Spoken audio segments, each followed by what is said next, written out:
Hello again, Struck Co-op. Diablo 4's first public beta test is behind us, and I've got a lot of things I'd like to talk about and share, such as thoughts, impressions of the beta, the characters I played, and so on.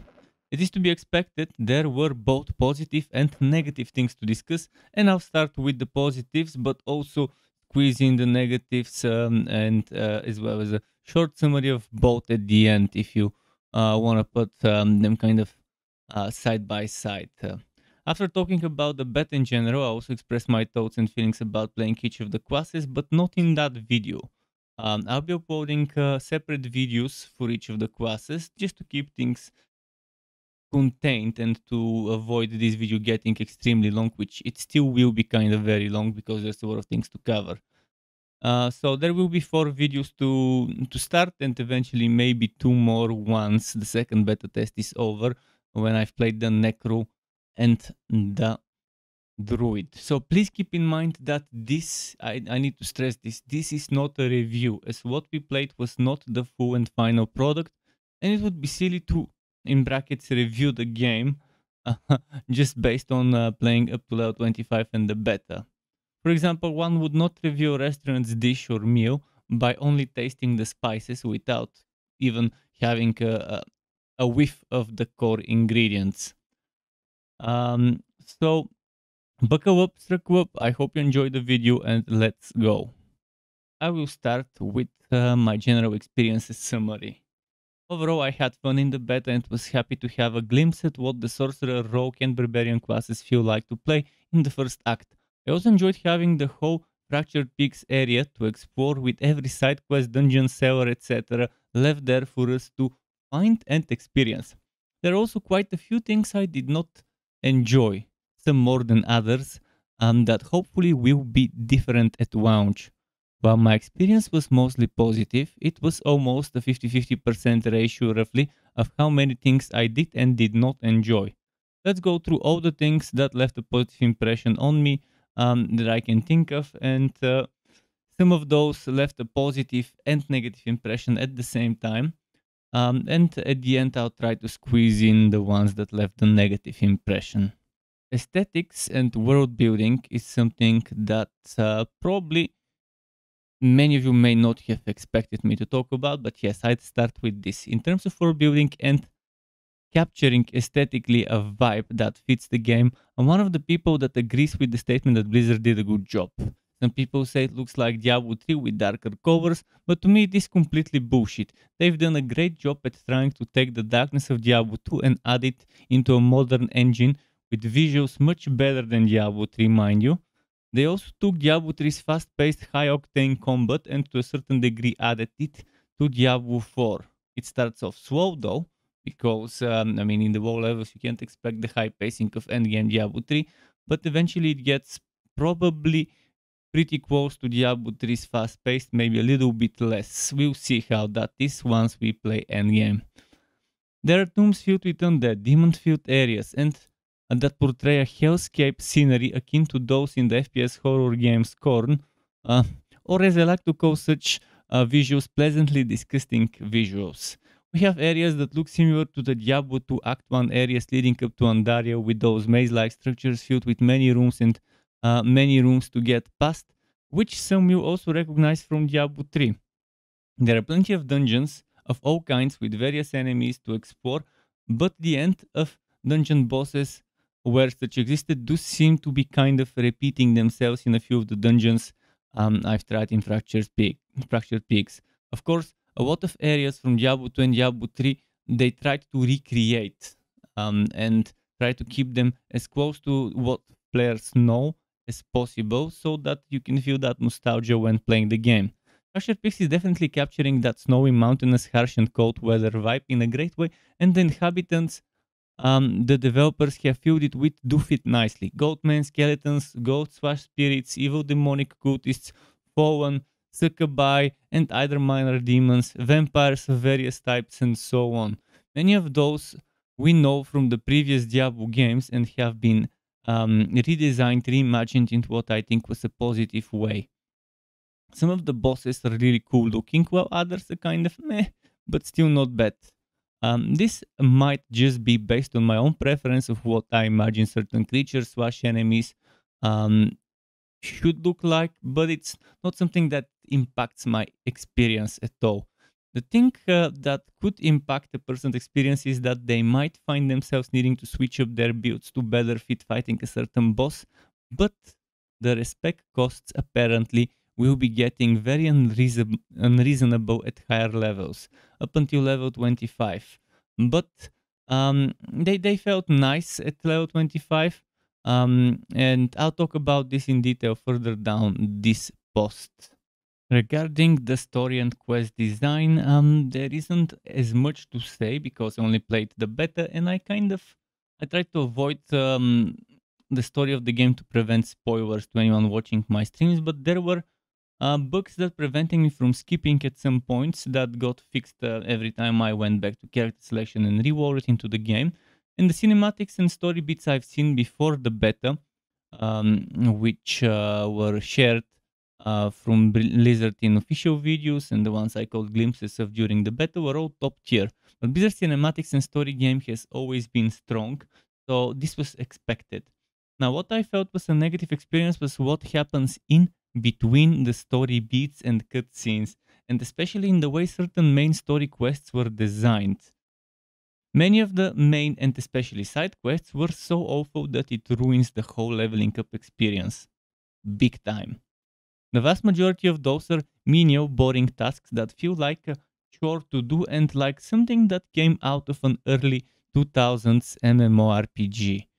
One such example is having to take a certain tablet and carry it over to a different place, which so far was acceptable, but then you have to do it again, and again, and again. It's just one of many examples where I just wanted things to be over with. A kind of a kill me now feeling, which is most definitely the last thing you would want your players to feel like when doing your main quests. For side quests, this boredom is acceptable, but not for the main game story quest, so this section falls under both positive and negative in a way. Skill trees. This is a sore subject for me always, and I've got again positive and negative things to say about that. Skill trees felt like a great way to see the foundations of directions what one's build is headed into.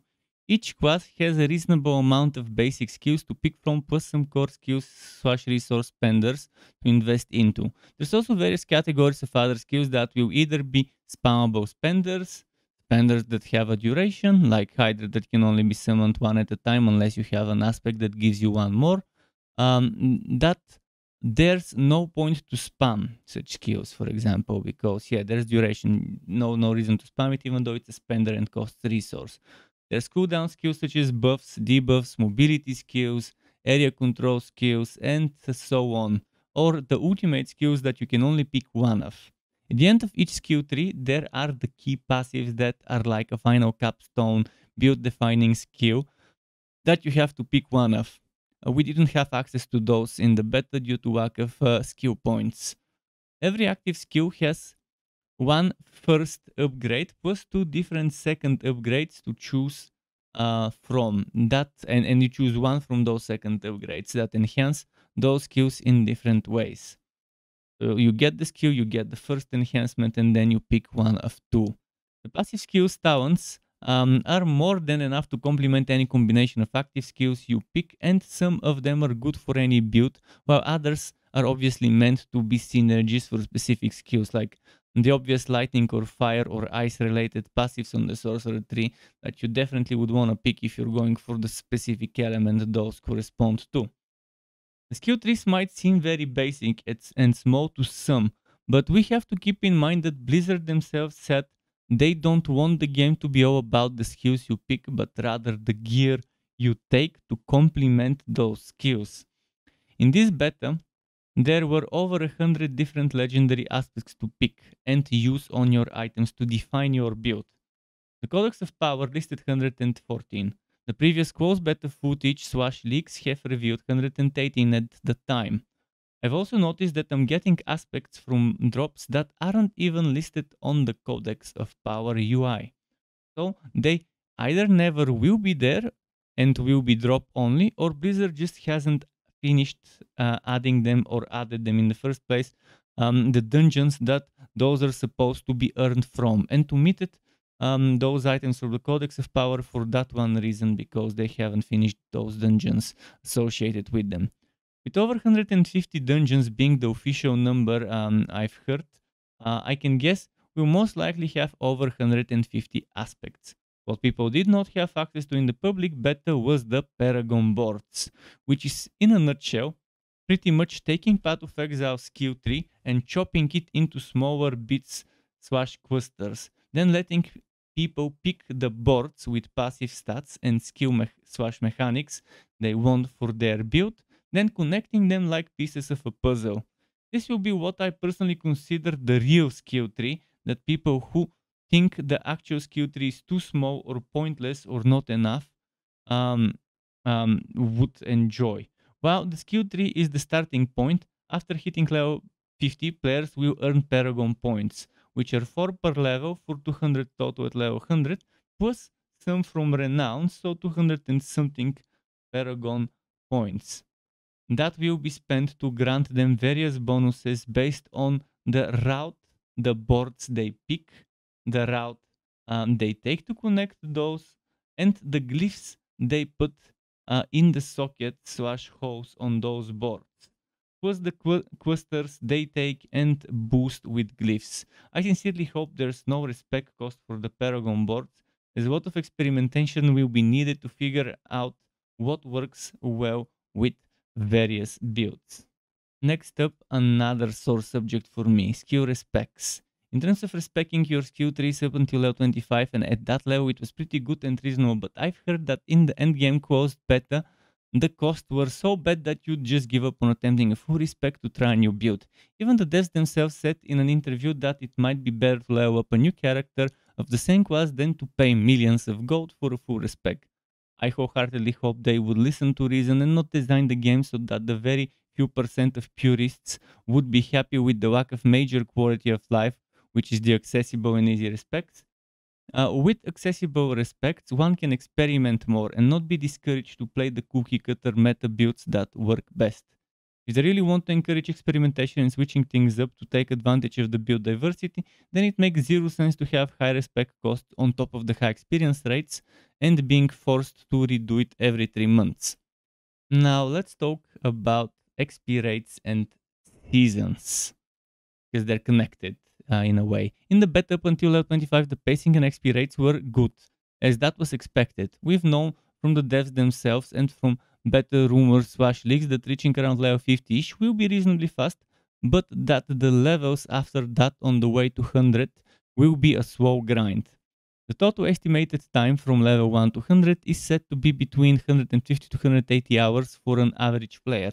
If this really is going to be the case on launch, then many won't like this if they have to re-level their heroes, especially if they want to level more than just one character each season, with such slow experience rates. This would have made total sense if we didn't need to start over every season and could play the new content and mechanics with the old heroes. Like for example in Grim Dawn, every hero you invest time to level up remains forever and can always be played on the newest content updates. As for the way Diablo 4 wants to do it, is to force you into creating new characters if you want to play the latest content that came with that new season, like for example Path of Exile does, or wait until the season is over and play your old characters on content and mechanics that is / are a season behind. So starting over every season plus bad experience rate plus high respec costs equals a potential disaster and most likely many unhappy players that may not return for the second season. Regarding visual effects, I believe that Blizzard did a splendid job for the skills I've tried. Some skills did feel clunky and weird to use, but that was mechanical issues rather than visual effects. Maybe one negative about the visual effects is, as with most games in the genre, AoE hazards on the ground sometimes become harder to distinguish from one another. Like, some of the AoE fields we cause may be hard to tell from the ones that enemies cause. One such example would be green poison pools / fields on the ground. We can cause similar ones to happen, especially with poison imbued rogues. And then if we are fighting enemies that do this as well, it might be difficult to tell which ones belong to us. Another negative of the way they made those fields stack on top of each other is that it may be difficult when something you've placed on the ground is over and need to be recast. So you cannot tell, okay, I was supposed to have a AoE of myself there. Is it over? I can't see because the monsters one is covering it. So yeah, it's being obscured by that enemy AoE hazard. Maybe figuring out a way to give us a toggle slash on off, on slash off for outlines, or highlight or strict color coding for negative AoE hazards could be a way to make it better for the players. And obviously make it a toggle, so if someone wants to have it the way it looks like now, the more immersive one, sure, but if you want to have a more of a easy way to tell what's happening on the screen, to switch on that toggle as an accessibility feature or whatever you want to call it. Regarding the dungeons, there were plenty of them, and they were pretty much they pretty much took the map design of the places where the main missions take place. In fact, some of the main missions do take place in those dungeons to begin with. I like that it's as easy as pressing a button to reset all dungeons if one wants to rerun them. I also think that some of the dungeons are horrendously designed with boring checklist / task list objectives that would make many people want to avoid and never do them more than the initial first clear. And considering those will be one of the semi-endgame things that we run by upgrading them with Nightmare sigils / keys for various map affixes / mods into Nightmare dungeons, that may not be a great way to handle this type of content. I understand they didn't want every dungeon to be kill all enemies, then kill the boss at the end, boom, you're ready. But some of the creative, in brackets, objectives they've come up with are awful and ruin the whole experience with a ton of backtracking. Backtracking is something that shouldn't happen in dungeons. So if they get redesigned that all objectives / tasks that need to be completed are arranged in a way that you never need to go back the way you came, that obviously no longer has anything to kill or loot on the way, and rather make sure we're constantly moving to new and unexplored parts of the dungeon on our way to the objectives that the game makes us complete. Now, another extremely important and sore subject for me is gear and itemization. So in this case, gear and aspects. Regarding itemization, there's a lot to say, but I'll try to just focus on the important things. First off, I like how rare items are kind of the important gear that you eventually craft into a decent legendary. I did not get to see any uniques, but the devs have been pretty clear about uniques, so I get the idea about them. Being able to only equip one unique at the same time, it's nice, it's fair. So rare items come with 3 affixes / rows, while legendary gear has 4 affixes, plus the legendary aspect they came with. This means that a rare turned into a legendary will have the extra, will not have the extra affix row, but it will be more costly to upgrade and enchant. So keep that in mind. Legendaries are more costly to upgrade and enchant, but rares turned into a legendary are cheaper because you can upgrade them as they're rare. So there's that to consider. There will also be special rare gear that only drops from certain enemies that will come with affixes, / rows that can not drop on legendary gear. Many min-maxer players will want to hunt those special rares and imprint them with a legendary aspect after they've been upgraded, socketed, whatever. The legendary aspect as an idea is a great concept, but the devs kind of made one bad decision by making it so that we can only use an extracted aspect for a single imprint. This means we find a legendary drop with an aspect we like and we extract it from it. Now, this extracted aspect can be used to turn a rare into a legendary or on an already legendary item. The problem is that once it's imprinted on one piece of equipment, it can no longer be extracted for more imprinting. This kills a lot of the value of getting a decent and well-rolled aspect and forces players to farm and refarm the same aspect over and over again if they want to move things around from one item to another to accommodate for, I need to stress here, slight and minor changes of the build. So slight and minor changes of the build would end up being extremely costly. One such example is you find a very good utility aspect that you want on your gloves that already have an imprinted offensive aspect. But now you need to refarm that offensive aspect. Then you want to put that same refarmed offensive aspect on another slot, for example, a ring. But that ring has another offensive aspect on it that you still really need, but you actually want to move it on the amulet for that 50% effectiveness. And you want to remove a utility aspect that was on that amulet, but to place it on the chest that has currently a defensive aspect you need. But then you want to place that defensive aspect on your pants that has another defensive aspect you no longer consider is important, so you're sacrificing it. So what do we have on our hands? We need to refarm what was on the gloves, the ring, the amulet, and the chest, just so we can manage to properly fit the new utility aspect, moving one of our offensive ones to the 50% effectiveness amulet slot and get rid of what was on the pants. This might seem super specific and far-fetched, but I find that such cases seem to happen more than one may suspect, and it will be even more common if players want to experiment and change up builds. So the conclusion is that it will be so much better if they let us re-extract imprinted aspects as much as we want and move them around our gear. The second and maybe even bigger issue with the way itemization is done has to do with trading. And now let's talk about trading gear and the potential for a pay-to-win gray market. At first glance, it may not be noticeable how having free unrestricted trading of rare items while prohibiting the trade of legendary gear, uniques and materials or items modified via upgrades and enchanting. But the risk being able to trade rare items bears is ruining the economy. Ruining the economy is huge.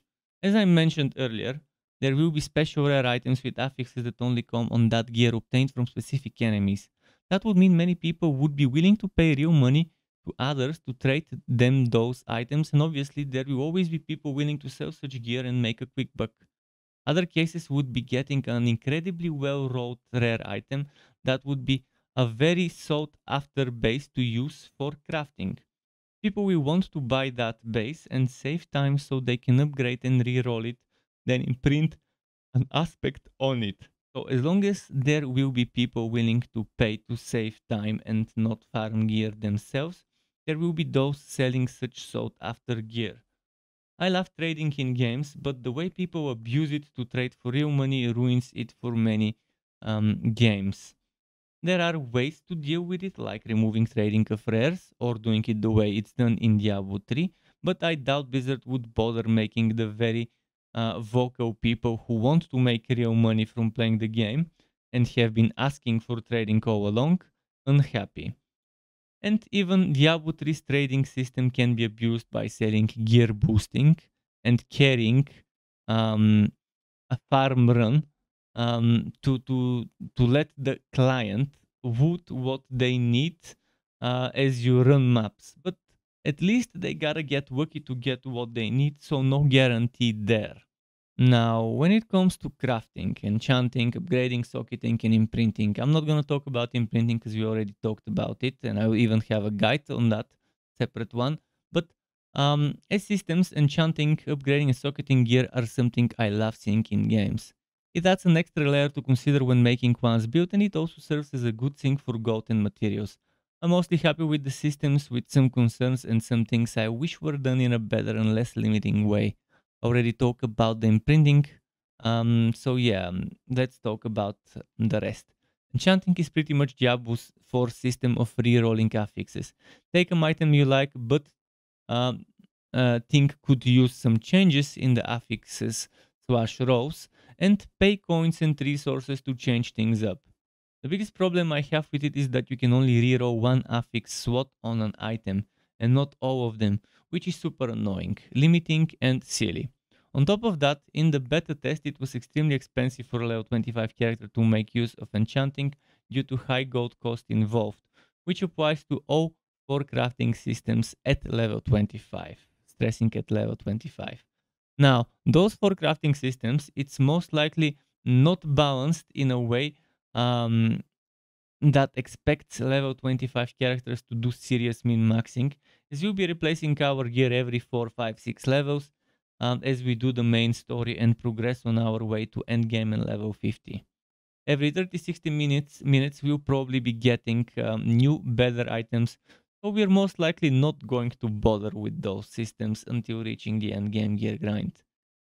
In regards to upgrading, I like that they didn't go overboard with the number of times an item can be upgraded and kept it reasonably contained, but as mentioned, the cost at level 25 to partake in this was unreasonably high.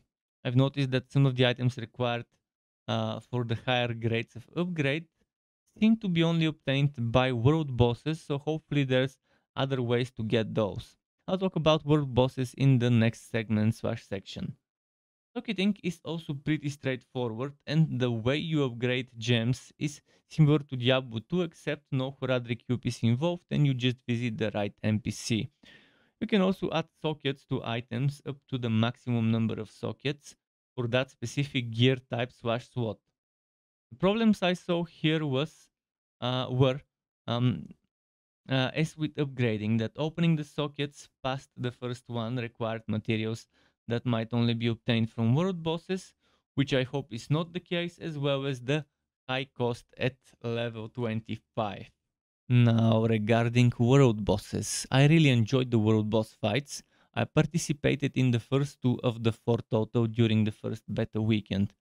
I used my sorcerer for the boss fights as I thought she was the most tanky of all 3 I had leveled at that time, as well as because it was the one with the best range.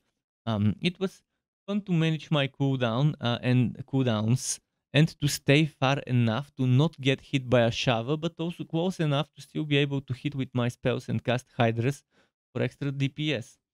The one thing I did not like was that during a beta weekend of 75 hours, which was 3 full days plus 3 extra hours, the boss only spawned twice and only spawned 4 times and in very weirdly picked times. I believe that the biggest world bosses should not have spawn timers bigger than 2 hours. In open world MMORPGs, it makes sense to have those awfully annoying and long boss spawn timers, but in a co-op hack and slash action RPG, that is not one of the MMO mechanics that is a good idea to copy from that genre of games. I hope on launch the boss spawn timers are more reasonable so that big bosses are no more than 2 or 3 hours, which will allow you to hunt them regardless of what time you are at work, school, university, etc. The more casual players who only have 2 to 3 hours a day to spend will still be able to find a convenient time for them to do a world boss if it only has 2-3 hours spawn timers. Um, while the hardcore grinders that have 8 plus hours a day to play can just farm the bosses they want more often if they are not doing other types of content, that is such as nightmare dungeons, whispers, which is Diablo 4's bounty system, etc. This will also urge people to have more variety and spice up their dungeon or whispers grind with a world boss every 2 to 3 hours for again diversity. That said, smaller open world mini bosses, named mobs, should maybe have between 5 and 15 minutes spawn times, ideally no more than 10 minutes though.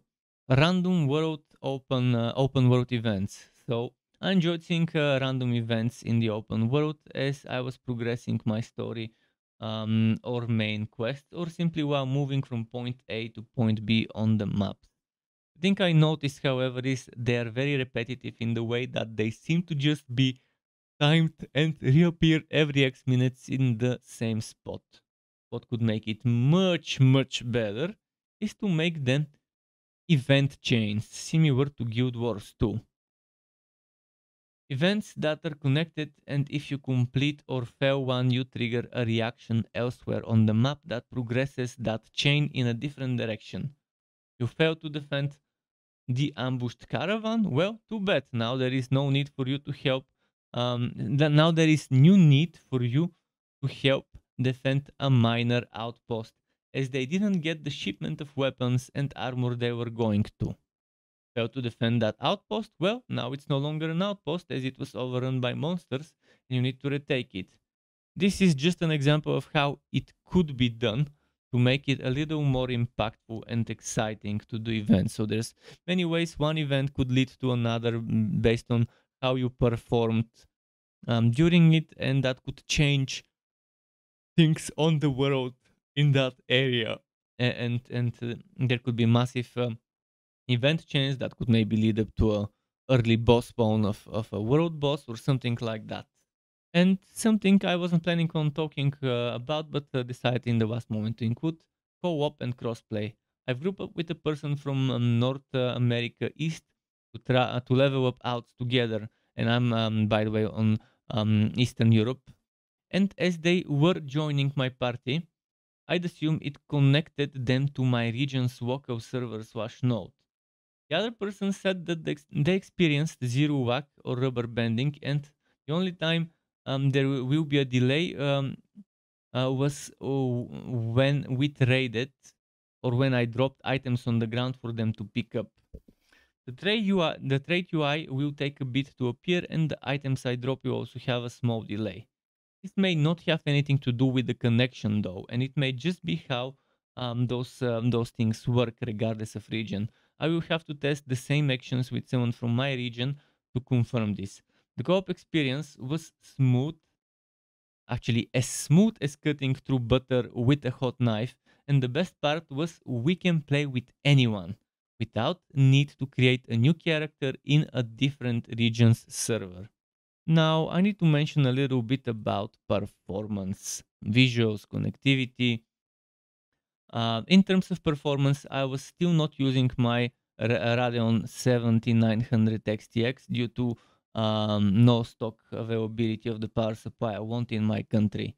So I played on GTX 1066GB with a Ryzen 7 3700X and 32GB of DDR4 3600 MHz RAM.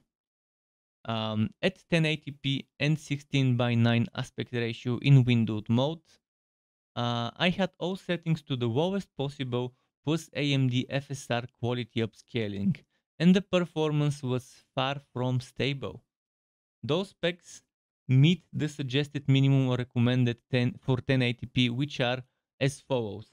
The settings to run Diablo 4 beta at 1080p resolution, medium graphics settings, 60 FPS, is Windows 10 64-bit, Intel Core i5 4670K or AMD R3 1300X. Definitely I have a better CPU than those. 16 gigs of RAM, I have 32. As graphics, the recommended are GTX 970 or Radeon RX 470. Well, I think mine is better than that. The DirectX version 12 I have an SSD, it was installed on an SSD, and I have good connection, so I meet and over exceed the 1080p 60 FPS medium graphics settings recommended, while I was struggling at the lowest graphics settings, even with AMD FSR quality upscaling on better specs. So there were times where the FPS dropped almost to zero and the 1% lows were around 2 FPS, 3 FPS, 5 FPS. There was even a single case where the FPS went straight to zero for a bit and the game kind of froze for a second or two. While at other times it would stay around my VSync locked 60 FPS target. The drops are just too big to seem acceptable, and there was nothing particularly demanding on screen to justify those numbers making sense. While the performance was not stellar, I still enjoyed the game, especially after the queue and net-related problems subsided. The visuals, on the other hand, looked solid even on the lowest settings. I've tried to see how they will look on the maxed out settings, and they are splendid for an isometric hack and slash game. The cutscenes rendering our in-game character in real time was a nice addition to the Diablo franchise, and I love that they went that way to make it more personal when it comes to the story. To get notified when I upload more content like this one or other builds and guides for Wooter and not so Wooter games, you can subscribe to my channel and hit that bell button to not miss out on notifications. As well as keep in mind there's something called memberships on YouTube, which lets you be a paying member for my channel to get access to perks such as emotes and badges made by me, as well as the option to get one-on-one tutoring for the very basics of Adobe Photoshop, Premiere and After Effects. And memberships can be cancelled at any time if you no longer want to be a member. Thanks for watching all the way until the end, Struckweb. Keep it cool until next time, and goodbye.